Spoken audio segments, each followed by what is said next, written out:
Arrabni shiraan gogee ancoora kamiin tufa? Osoo haqni hin jiraatin nagaan akkamiin dhufa?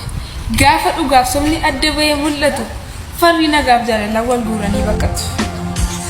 Oromummaa keenyaaf alagaan jibbamne egaa baraaf keenya yeroos galmeeffanne Oromummaa keenyaaf yeroo tuffatamne dhorkanii turan afaan keenya kan dubbatamne Oromummaa keenya kan nu tuffatanii hayyuuf beekaa keenya hidhaatti kutanii kaan jiraattu waalanii hidhaatti guuranii gariin ajjeesanii ibiddaan gubanii akka diina keenyaaf silaa har'an geenyu kottaa walii gallamee walaa dhageenyu addaan nu baasuudha diinni karoorrisa hormi silaa horma nu diiguuf roorrisa barri dabareedha beeki kana booddee kutaaf amantiidhaan warra Oromoo qooddi. Nuti safuu beeknaa walaa dhaggeeffannu aadaa duudhaa keenya Oromoo jabeeffannu Oromummaan faaya yoomuu qabu mudaa dachee hundaan guutuu kan galmisaa odaa dacheen Oromiyaa hin qabu fakkaatti ormis nutti naaftee kanumaaf onyaatti ilmaan saba guddaa maal taddaansi diigaa ilmaan abbaa tokkoo warra foon dhiigaa seenaan kee dheeraadha hin fixu dubbadhee aadaan kees jabaadha itti nan guddadhe ati dhugaa kee duuta malee hin beektu loogii baay'een qabeenya kee ijaarrate fooqii dhugaa kee dubbattaa ati yaaddu daba kanaaf bitaan mirgaan sirratti wal qabaa. Oromummaan dhiigattiin dhalatanii dhaaba hin qabu gabaadhaa qarshiin bitatanii osoo Oromummaan gurguramuuf gabaa irratti baafame silaa Oromummaa bitachuuf hiriirritti yaafame dabareen waliin ga'u garaan dachee raafame maqaa Oromoo filaatte nagaa Oromoo qabu onminanee kadhata yaa waaqa Oromoo goote nu uummattee galataa. Goota saba isaatiif dalage kaleessa seenaa nama jabaan ka'ee walaleessa leenca minilikii kaappaa duwwaa galchee laal leenjisoo diigaa dacheen aarsiin dhalchee waraana isaa faana waan qaban gatanii leenjisoonitti dhufee biyyaa baqatanii harkaa farma muree marsaasa torbaffaa kun gonkumaan ta'u jedhee itti dhufee leenjisoo yoo ga'u aarsii itayyaatiin minilik baqatee yoo ga'u hagamoo doobootti tayyaati kaasee waraanni leenjisoo biyyaa isa baase. Egaa arsii biyya gootaa biyya hayyuuf beekaa hunda toleettiidhaan beekamtu nu jeeqa. Uumaadhuuf birmaduu hawwaadhuu jalaa rakkoo lammii keenyaaf su qofaatu fala. Keenya hiraaruma osoo tokko boonyoo ammas tokko cabaa osoo jaalilaaltu haadhatu immoo dhaba. Eeyyee keenya hiraaruma hongee waxalamee booranni yoo gaddu daa'imman xixiqqoo waan dhugdu yoo dhabdu. Abbaan abdii kutee imimmaan lolaase beelli mana seenee maatii boolla du'aatti yaase. Ameen jennee fudhanne. Iyyaa walitti dhaamee Oromoo waliif birmate rakkoo furame jedhee waaqa galateef. Gammachuusaa ibsachuuf seequuf yeroo fuullisaa ifu rakkoon iyyaa wal waamuun gara mana saaqsu. Qe'eesaan osoo jiruu rasaasaan daguugame dhugaa saba wallaggaa jalaatti ukkaamame.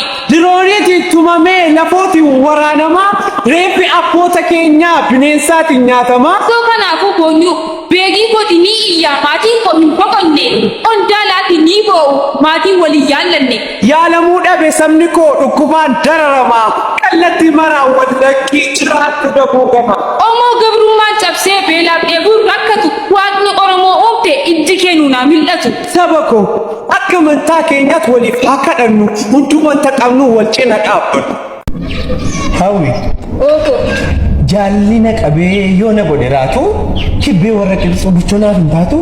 Kibbeen maasiif gooti intalli warra gamaa isheen siif hin taatu anatti hin argama amali hin qabdu intalla abbaa kibbee ani siistariin keenya naan tani nan jibbe. Kibbeen maasi goote maalumaaf jibbita atu shaanqoo wajjin kunkummee sirbita. Kunkummeen si haa godhu ayyaana abbaa kooti silaa naman taatu badirroo kooti. Atuu badi. Tokkummaa qaba Oromoon lixaaf bahaa caba warra kibbaaf warra kaabaan naha. Nuti keenya malee hin feenu kan ormaa keenyatti darbinaan irraa kun nama orma. Warra safuu beeku aadaa isaan baratee warra nyaappaa ormaa ofirraa qolate. Warra tumaa seeraa biratti baafatan warra waan hundumaa irraati baratan. Oromoo saba bal'aa maal taddaansi dhiigaa ilmaan abbaa tokkoo warra foon dhiigaa. Seenaan kee dheeraadha hin fixu dubbadhee aadaan kee jabaadha itti nan guddadhe. Akka yaada diinaaf silaa har'an geenyu kottaa walii galla mee walaa dhageenyu.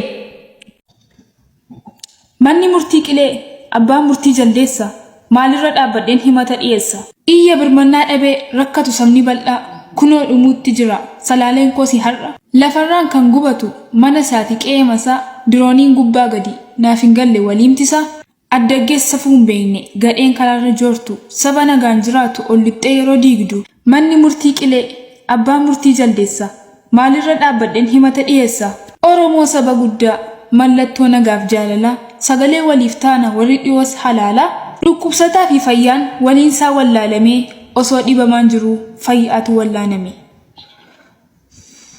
Baraan wawwaan hoo'ichi nutti hammaatee waraabessi kaabaa dhufe fira koo danuu nyaate isa kaleeyyoon irraanfanne isa gaafa angar guutee inni yuutuu nuuf hin fayyin har'as nutti deebite irraa dhaamuu didde laboonni abiddaa har'as dhumaa jira oromoonni giddaa iyyiitee dadhabdee laagaan si baqaqee jimunaan si fixee ormi qeekee dhaqee bineensa fakkii namaa albee baatu qaree har'as si qalate inni kaleessa bare oromoo saba koo maaf callistu firaa keessaa jalqabee giddi dhiifamaa jira addaggeen safuun beektu addarra dhaaban malee caljannee ilaaluun keenya madaa nutti dabale oromoon kaabaaf kibbaa innichi bahaaf lixaa tokkummaan ijaaramaa jarattii kana fixaa akkas yoo goone malee jarri tola hin jaallattu ishee dhaaban malee jarri tola hin jaallattu. Har'a miti duriyyuu yeroo hamminaaf yaaddoo shakkiif shakka hin qabne ijoolleen adamsaaddoo.